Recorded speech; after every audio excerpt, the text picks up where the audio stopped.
Nous avons beaucoup parlé de nul n'est comme toi. À qui est-ce que nous pourrions comparer notre Dieu? Et c'est bien avec ces paroles en tête que nous allons pouvoir ouvrir nos Bibles. Dans l'évangile de Jean, il n'y a pas d'école de dimanche ce matin, donc les enfants restent sous la responsabilité des parents. Ils peuvent bien sûr aller derrière s'ils le souhaitent. Évangile de Jean, nous sommes à la page 698, si vous avez ces Bibles-là, 698.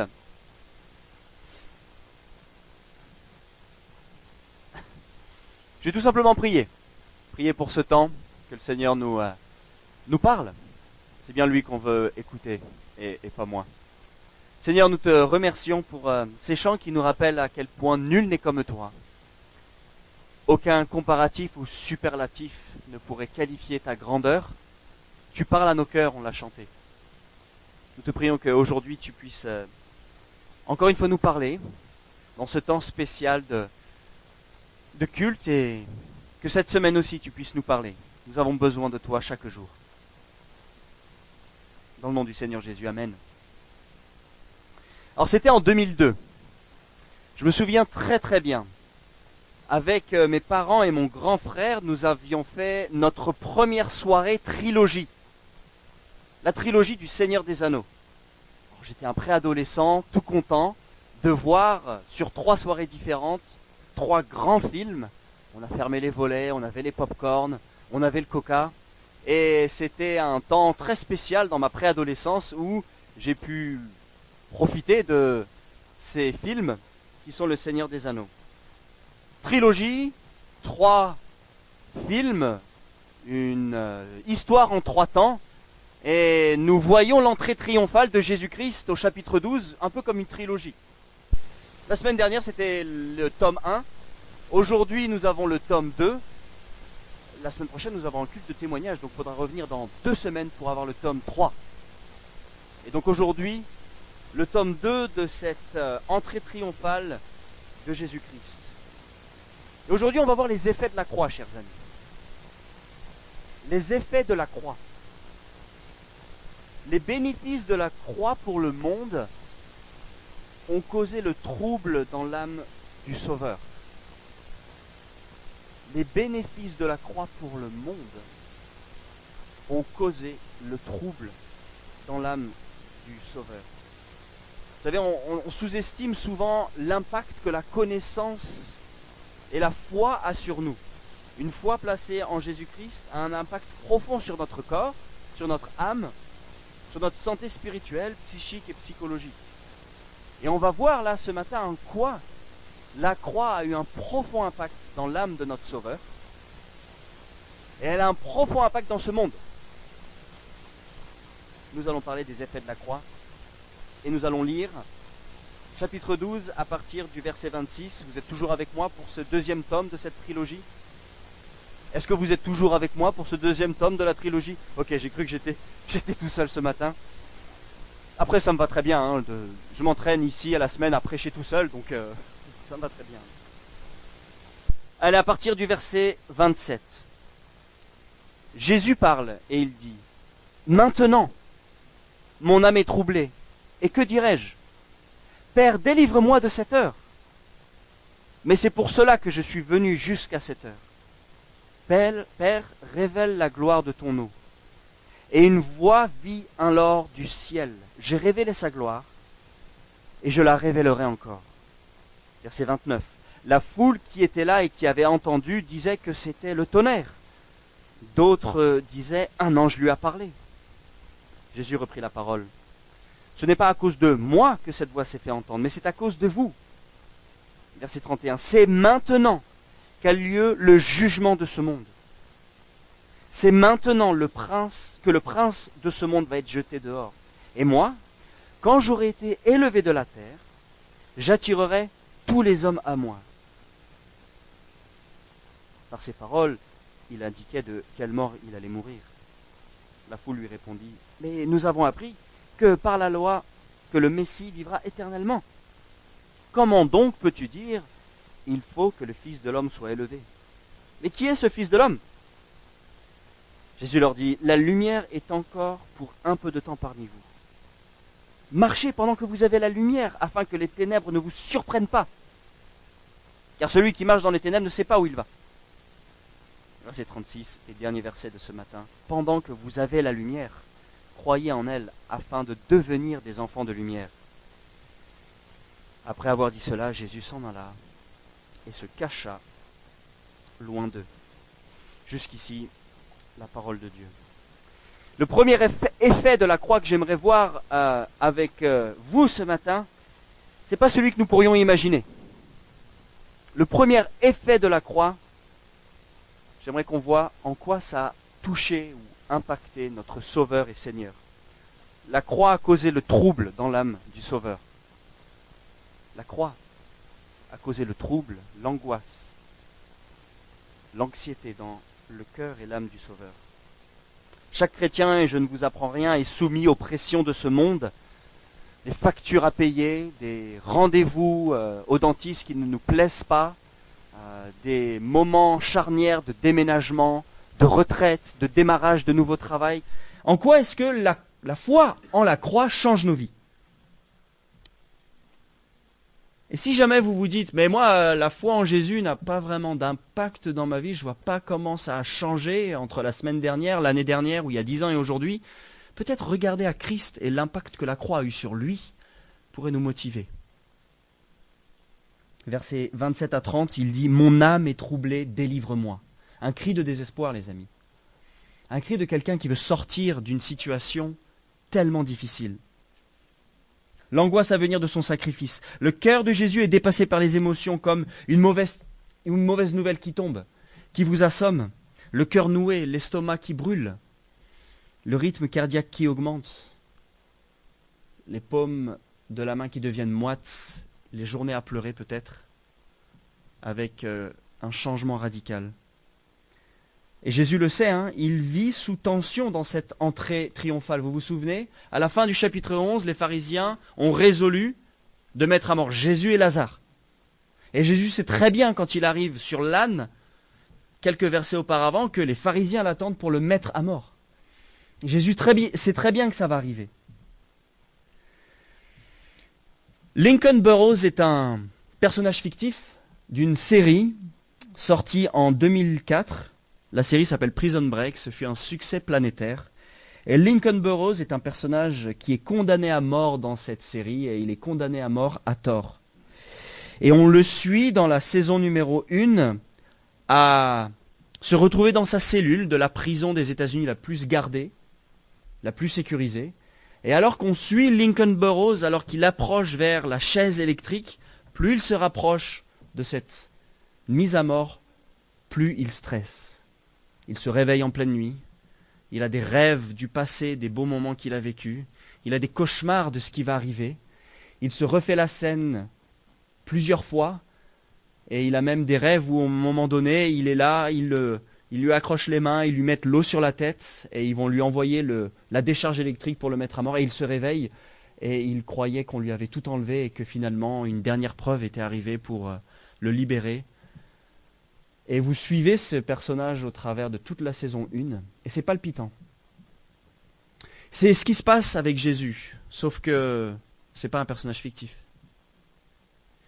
Alors qu'on arrive dans la dernière semaine, dans cette entrée triomphale, ça approche.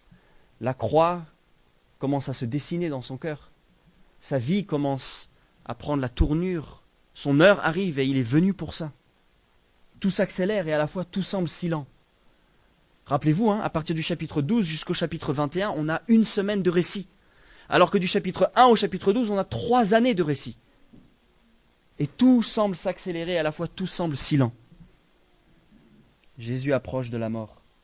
Et dans cette entrée triomphale, si vous vous souvenez, la semaine dernière, c'est un événement fédérateur où la personne victorieuse vient célébrer une victoire contre un ennemi. Et on a vu la semaine dernière qu'il y a un paradoxe, parce que la victoire, elle va arriver par la croix. On voit qu'il y a un paradoxe parce que l'ennemi, il est où? Et pourtant, les foules sont là.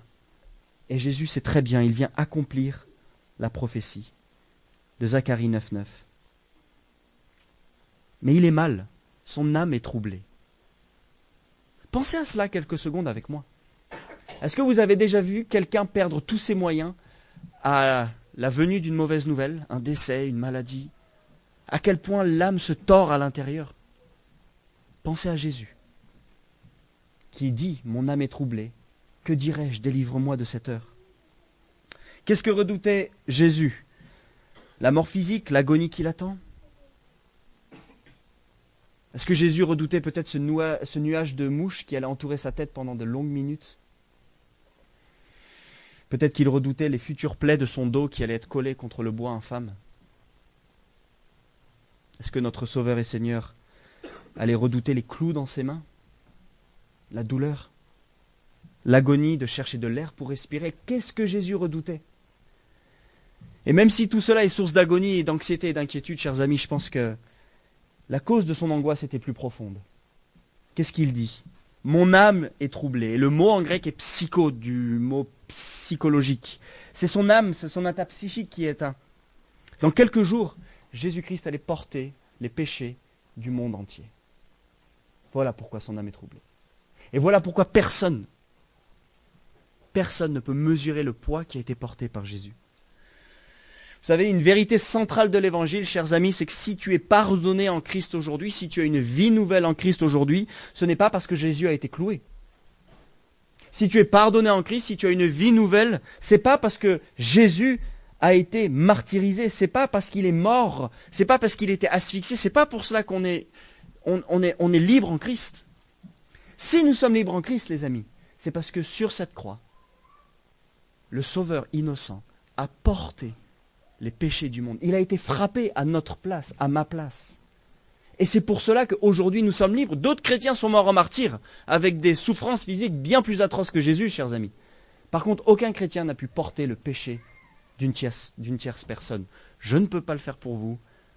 Vous ne pouvez pas le faire pour moi. Il fallait que l'innocent prenne la place des coupables. Vous êtes toujours avec moi?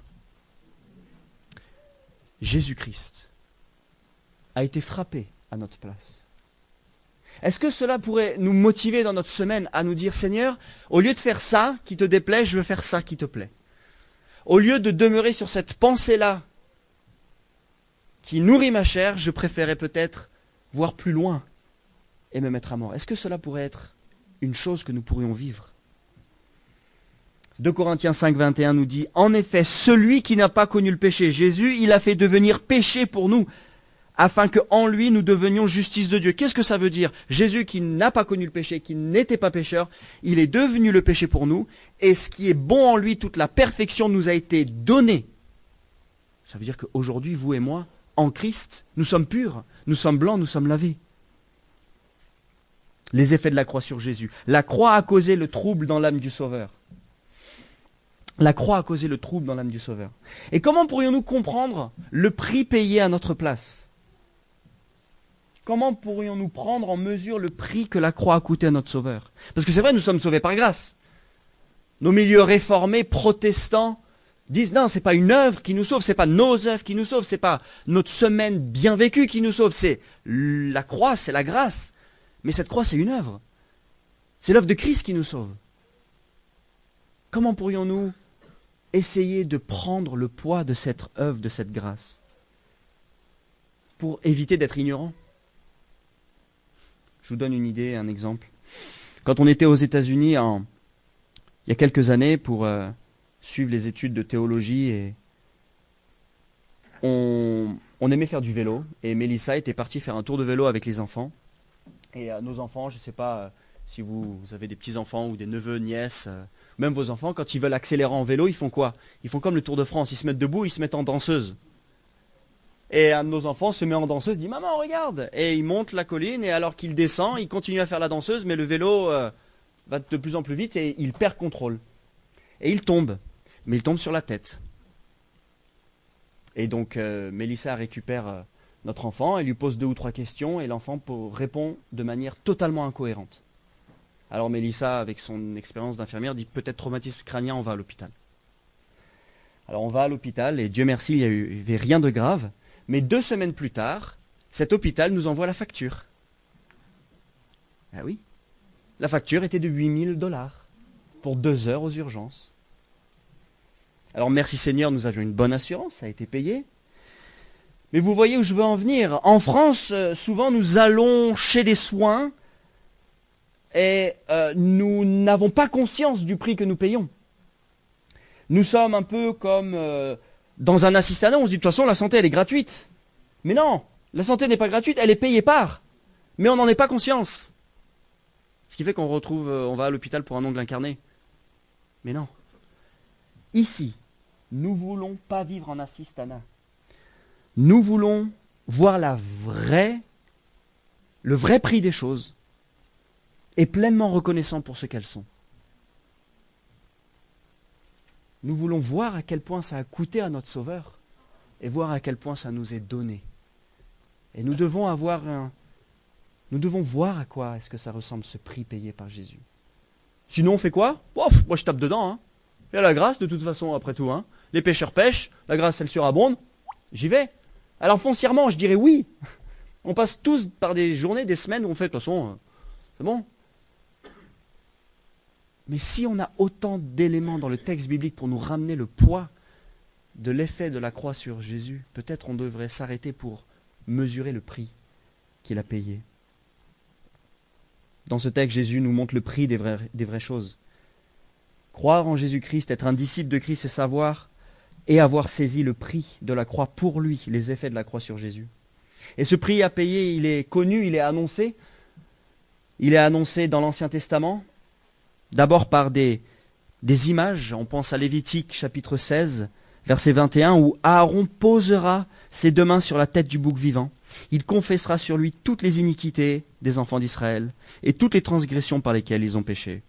Il les mettra sur la tête du bouc, puis il le chassera dans le désert. Il le chassera. C'est exactement ce qui s'est passé en Christ. Jésus a été chassé de la présence de Dieu pour que nous soyons réconciliés.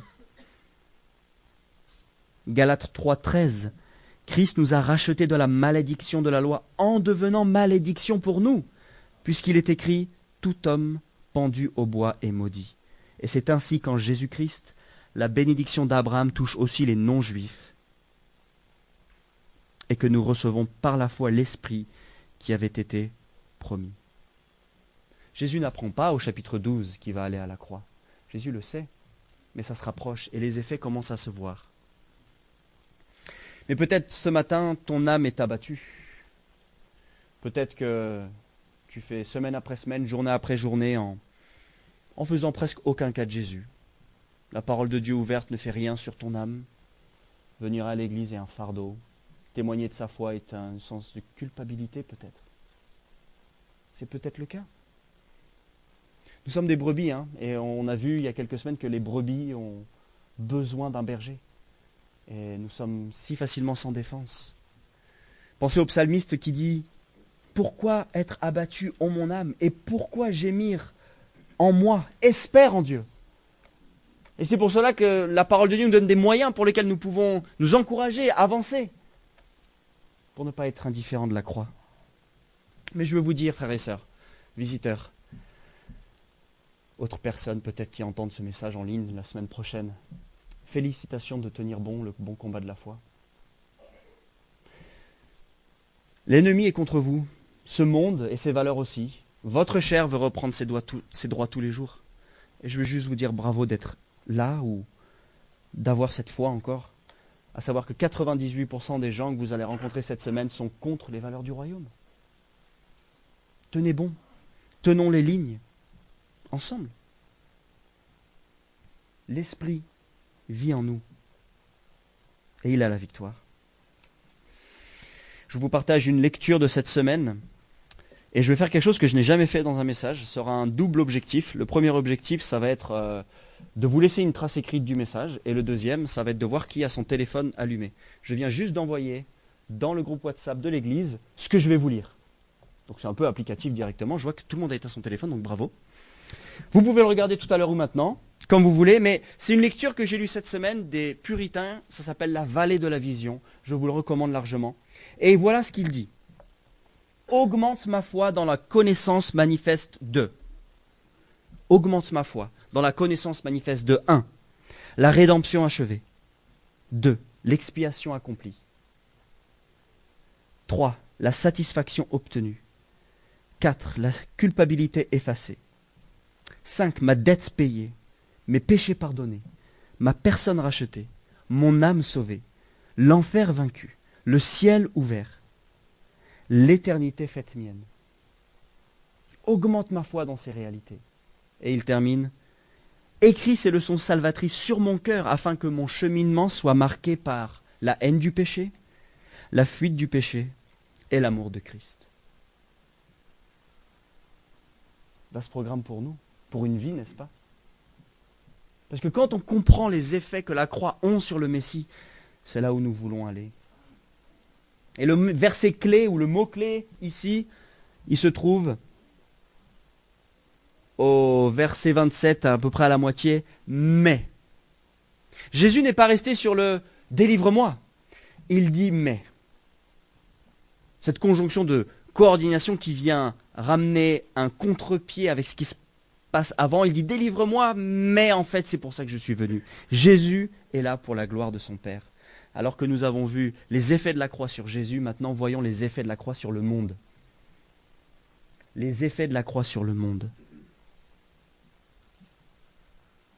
Il y a 3 effets qui sont cités. Verset 31. C'est maintenant qu'a lieu le jugement de ce monde, c'est maintenant que le prince de ce monde va être jeté dehors, et moi, quand j'aurai été élevé de la terre, j'attirerai tous les hommes à moi. Voici les effets de la croix sur le monde. Il y en a 3. Le jugement du monde, le prince de ce monde sera jeté dehors, et quand Jésus sera élevé, il va attirer tous les hommes, tout le monde à lui. Voyons ces trois effets de la croix sur le monde. Premièrement, le jugement du monde. Chaque jugement, si vous connaissez un petit peu au niveau légal, chaque jugement se fait sur la base de témoignages, de témoins, de faits, basés sur un code pénal et des décisions, n'est-ce pas? Pour le jugement du monde, par Christ, il n'y a pas besoin de code pénal. Il y a une croix. La croix tranche. Elle protège ou elle condamne. Elle sauve ou elle tient un jugement contre une personne. Il n'y a pas de voie du milieu. Et Jean l'a bien dit, dans 1 Jean 5, 13, celui qui a le Fils a la vie. Celui qui n'a pas le Fils n'a pas la vie. Celui qui a le Fils a la vie, celui qui n'a pas le Fils a la vie. Je vous ai écrit ces choses afin que vous sachiez que vous avez la vie éternelle, vous qui croyez au nom du Fils de Dieu. C'est intéressant que Jean écrit l'évangile de Jean afin que nous croyions pour avoir la vie éternelle, et dans 1, 2 et 3 Jean, il réécrit pour que nous sachions que nous avons la vie éternelle. En fait, il réalise que nous sommes des porteurs d'images, qui sommes omnibulés par le plaisir permanent, la joie, une santé parfaite. Et il dit, mais en fait, ça c'est la vie éternelle en Christ. C'est la vie éternelle en Christ, c'est être en présence de Dieu, d'avoir la satisfaction parfaite.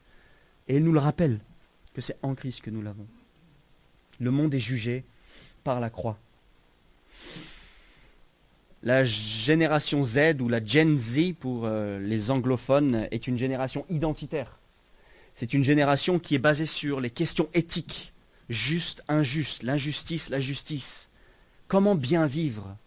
Comment ne pas faire du mal à telle personne ou à la terre pour justement que ce soit juste? C'est très caractéristique de la génération Z. Et on voit que Jésus-Christ vient pour porter un jugement, pour dire à tout le monde, à toute personne sur terre, tout est vu, tout est enregistré, tout va être révélé, et rien ne va passer entre les mailles du filet. Le monde va être jugé. Le tribunal de Christ sera parfait. Et c'est un réconfort pour nos âmes. Et c'est d'ailleurs, alors que je parlais cette semaine avec encore un papa à l'entraînement de sport des enfants, je lui disais, mais une des raisons pour laquelle le christianisme faisait entièrement sens pour moi, c'est parce que la question de la justice était traitée. C'est pas, ça disparaît. Non, c'est payé quelque part. C'est payé et ça rassure. Il y a le mal de fait, il y a une conséquence. Il y a du bien de fait, il y a une récompense. Et tout se trouve en Christ. Le monde est jugé. Premier effet de la croix sur le monde. Deuxième effet de la croix sur le monde, le prince de ce monde sera jeté dehors. Le prince de ce monde, on peut aussi voir celui qui dirige. Alors je pense qu'ici, il est question du diable. Je pense que le malin est jeté dehors veut dire plusieurs choses. Premièrement, le diable est lié. Il ne peut pas séduire les nations à venir à Christ. C'est exactement ce que nous voyons dans Apocalypse chapitre 20, où nous voyons que, je lis, le dragon, le serpent ancien qui est le diable et Satan, le lia pour 1000 ans, il le jeta dans l'abîme, le ferma et scella l'entrée, afin qu'il ne séduisît plus les nations. Et alors que dans notre verset, on voit que quand Jésus est élevé, les nations, le monde vient à lui, je pense que nous avons dans Apocalypse 20 exactement ce qui se passe dans l'annonce de la croix. Le prince de ce monde jeté dehors, c'est-à-dire qu'il est lié. Il est lié où il n'a aucun pouvoir pour que toute nation entende parler de la bonne nouvelle et toute nation puisse venir à Christ, qui est l'objectif ultime de la promesse en Abraham. Il est lié, il est jeté dehors, il ne peut pas séduire les nations. Et la preuve en est, nous sommes là aujourd'hui de plusieurs nations dans cette assemblée. Deuxièmement, nous sommes délivrés. S'il est jeté dehors, s'il est lié, alors nous sommes délivrés. Colossiens 1, 12, 13. Il vous a rendu capable d'avoir part à l'héritage des saints dans la lumière.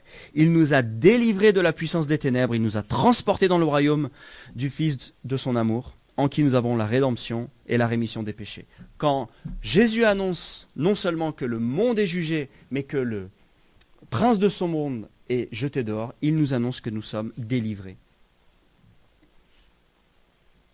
Troisièmement, il nous annonce qu'il efface nos péchés. Il a effacé l'acte dont les ordonnances nous condamnaient et qui subsistait contre nous. Il a détruit en le clouant à la croix. Il a dépouillé les dominations, les autorités, les a livrées publiquement en spectacle, en triomphant d'elles par la croix. Les effets de la croix sur le monde sont que le monde est jugé, que le prince de ce monde est jeté dehors et il est lié, et que nous avons les péchés pardonnés, nous sommes délivrés. Troisièmement, la croix sur ce monde montre que le monde va venir à lui, le monde va être attiré à lui.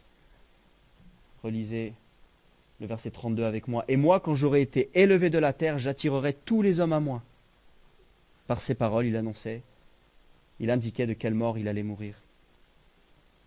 Ce fait d'être élevé fait référence au serviteur souffrant 700 ans auparavant dans Ésaïe. Je lis, « Voici mon serviteur prospérera », ça parle de Jésus, « il montera, il l'élèvera, il s'élèvera bien haut. » De même qu'il a été pour plusieurs un sujet d'effroi, tant son visage était défiguré, tant son aspect différait de celui des fils de l'homme. Il sera pour beaucoup de peuples un sujet de joie.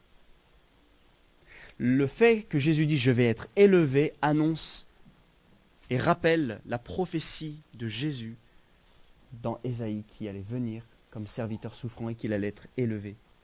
Mais il y a un autre moment dans la Bible où on a Dieu qui annonce que quelqu'un va être élevé.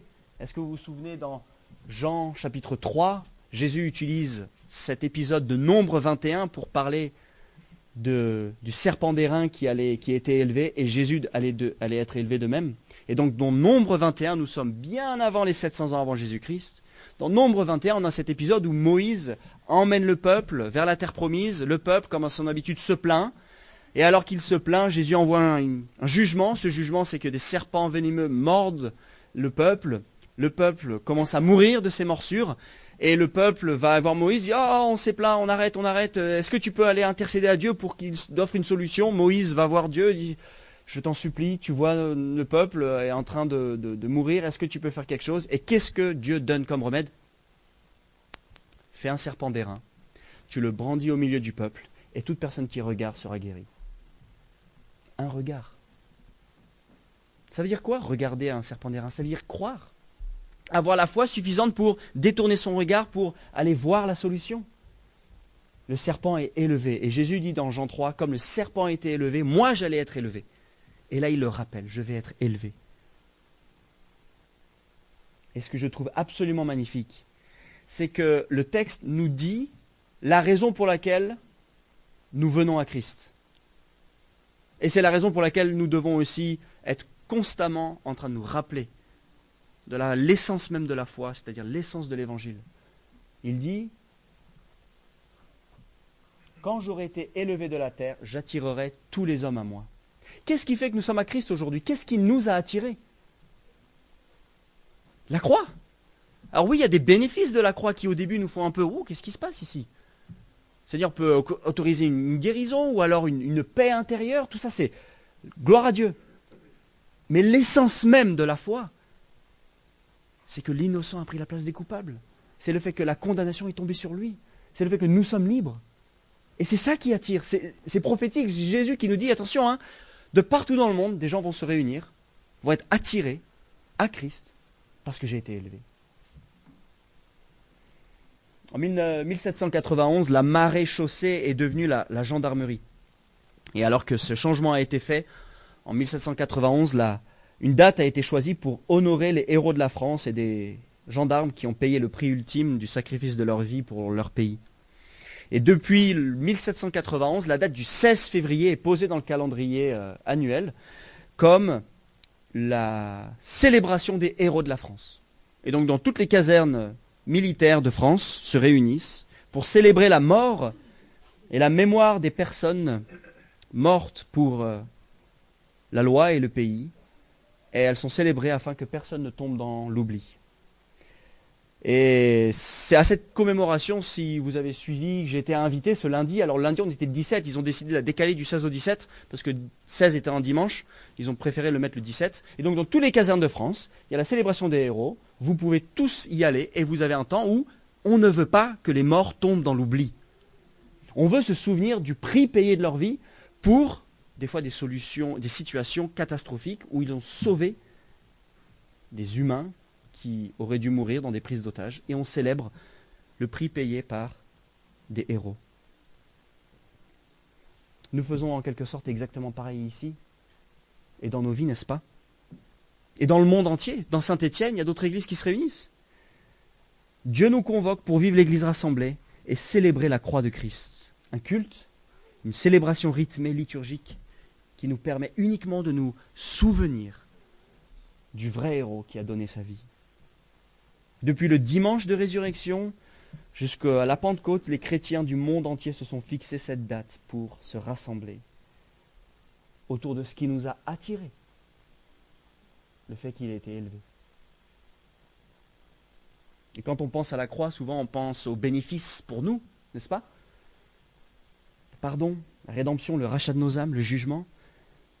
Et si en fait le fait de vraiment prendre la vraie mesure de ces bénéfices pour nous, c'était de voir qu'est-ce que ça a coûté au Sauveur. Le prix payé. Dieu en personne qui a donné sa vie, payé le prix ultime. Il a été cloué sur l'infâme bois pour pas qu'il ne tombe dans l'oubli. Mes chers amis, il sera célébré dans l'éternité. Il sera célébré dans l'éternité. Il est ressuscité, il est remonté vers le Père et tout le cosmos va être racheté. Et c'est lui que nous célébrons aujourd'hui.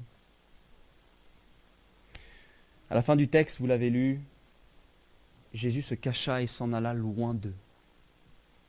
C'est les dernières paroles publiques du ministère de Jésus. Il se cacha loin d'eux. Et il dit quelque chose qui est très simple. Nous pouvons tomber dans les ténèbres si facilement. Il nous environne dans notre cœur et autour de nous. Choisissez la lumière. Ça peut résumer la vie chrétienne. Marchons à la suite du Sauveur ressuscité, marchons à la lumière, parce que les ténèbres sont beaucoup plus fourbes, beaucoup plus trompeurs qu'on l'imagine. Et on croit qu'on maîtrise les choses, mais le péché nous maîtrise. Et le péché, c'est pas uniquement un comportement. Le péché est une force à laquelle nous sommes soumises. C'est pour ça qu'on a appelé à venir à la lumière. Et il nous dit quoi? Vas-tu continuer à vivre dans les ténèbres? C'est ce qu'il nous dit ce matin Jésus à la fin de ce message. Vas-tu continuer à vivre dans la calomnie, l'excuse, la victimisation, dans l'immoralité sexuelle, la pornographie, dans la tiédeur? Ouais, moi je vais être tiède et puis de toute façon ça ne change rien. Jésus nous dit choisissons la lumière. Choisissons la lumière. Parce que la croix a eu des effets sur l'âme troublée de notre Sauveur. La croix a des effets sur ce monde. Le monde est jugé, le prince est jeté dehors, et le monde est attiré à lui. Les puritains ont dit, Le meilleur chrétien est celui qui a une connaissance limpide de Dieu et de ses attributs. Je répète. Le meilleur chrétien est celui qui a une connaissance limpide de Dieu et de ses attributs. Et ça c'est vrai, nous sommes guidés par nos convictions, nous sommes mis en marche par nos croyances. Et plus nous le voyons tel qu'il est, plus nos soucis de ce monde deviennent petits. Connaître Dieu tel qu'il est nous permet de plus nous focaliser sur les petits détails. Il y avait dans la révolution industrielle au Royaume-Uni un employé d'une usine qui passait par la sécurité à chaque fin de journée avec une brouette pleine de copeaux. Il avait des copeaux dans une boîte en carton. Et puis la sécurité, alors qu'il le voyait sortir, il dit « Est-ce qu'on peut vérifier ce que vous avez dans votre copeau ? Vous voulez rien, n'est-ce pas ?» Et l'employé dit « Non, je ramène des copeaux pour la maison. » Ok. Lundi, il passe. Mardi, 17h, fin de journée de travail, il prend sa brouette encore, il prend les copeaux, il les met dans sa petite boîte en carton et il passe devant la sécurité. « Ah, c'est encore moi, mais vous êtes... C'est quand même bizarre, vous passez tous les jours avec une boîte en carton dans votre brouette, des copeaux, allez-y. » Mercredi, pareil, fin de journée de travail, il prend sa brouette, les copeaux, il les met dans sa boîte en carton, il les met dans la brouette, il passe devant la sécurité, copeaux, allez-y, passez. Vendredi arrive et le responsable de la sécurité dit « C'est pas normal ce qui se passe. J'ai l'intuition qu'il vole quelque chose, ce monsieur. » Puis alors, il le fait passer, il lui dit « Ouvrez votre boîte, des copeaux. » Et il lui dit « Je suis désolé monsieur, mais ça fait 5 jours que vous nous faites ça, j'ai vraiment l'intuition que vous volez quelque chose de cette usine. Vous pouvez vraiment nous dire la vérité, parce qu'en fait, on peut vous mettre à la porte. » Et l'employé, il dit « Je vole des brouettes. »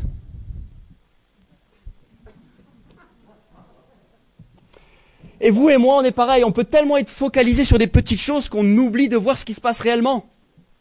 On oublie de voir la réalité, le grand angle que Dieu nous demande de vivre, et de voir et de saisir pour notre vie. Les convictions profondes de Christ. Et si souvent, nous, on est omnibulé par cette petite boîte de copeaux alors qu'en fait il se passe quelque chose d'autre qu'on a loupé. 3 choses que j'aimerais laisser pour nous cette semaine. La croix nous rassure alors qu'elle angoissait Jésus. Si nous pouvions prendre un grand angle ce matin au lieu de nous focaliser sur les petits détails. La croix nous rassure alors qu'elle angoissait Jésus. Deuxièmement, la croix nous libère alors qu'elle capture le diable. La croix nous libère alors qu'elle capture le diable. Et troisièmement, la croix nous abrite dans un monde jugé. La croix nous abrite dans un monde jugé. C'est là où on veut courir dans les temps troublés. La croix nous rassure alors qu'elle angoissait Jésus. La croix nous libère alors qu'elle capture le diable. La croix nous abrite dans un monde jugé. Et il y a un choix à faire pour nous ce matin, les amis. Si nous saisissons bien ce que Jésus proclame, alors comment est-ce que cela doit-il se voir dès maintenant ? Nous ne sommes pas uniquement appelés à connaître la vérité, mais à faire la vérité. Dieu parle au cœur anxieux ce matin. Dieu parle à nos connaissances partielles de l'Évangile, à notre manque de reconnaissance du combat spirituel. Et certains d'entre nous peut-être doivent radicalement changer et se mettre vraiment à méditer les vérités bibliques pour demeurer ferme dans la tentation.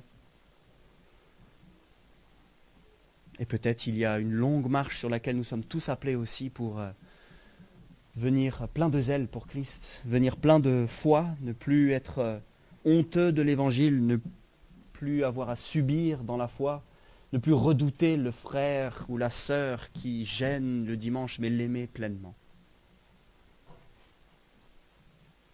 Comme nous le faisons les dimanches, nous venons à la table du Seigneur pour éviter toute forme de moralisme, toute forme de « j'essaye encore », mais Seigneur Jésus, que ton esprit vienne produire en moi du fruit durable.